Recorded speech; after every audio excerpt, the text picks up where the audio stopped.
Good evening, Jade. Jurors do take an oath to tell the truth. However, many jurors may be unaware of their prejudices, as people often lack insight into the factors that influence their behavior. Crocker and Covera found that voir dire questioning is unlikely to identify these individuals who are unaware of their bias.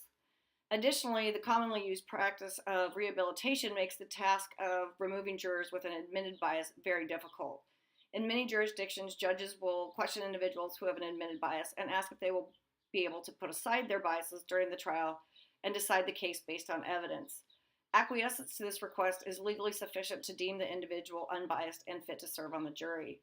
In several cases, such as Clark v. State and State v. Walden, the appellate courts upheld the trial judge's use of juror rehabilitation. Defendants rarely have direct evidence to prove bias existed, therefore getting the Supreme Court to throw out or retry a case is unlikely.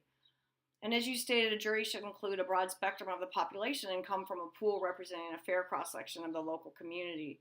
However, in many jurisdictions all over the United States, this is not a reality. The representation of minority races in pools from which juries are selected is not fair and reasonable in relation to the number of these individuals in the community. In Dallas, Texas, a 12-person jury that reflected the population would include 3 Hispanics and at least 1 Black person.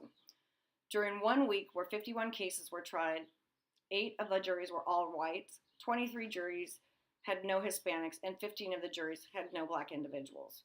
Paula Hannaford-Auger, a nationally recognized expert in jury studies, states this type of underrepresentation has profound implications for the continued viability and credibility of the jury system and tends to skew the resulting composition of the jury pool.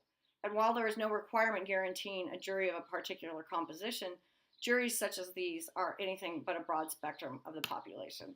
Thank you.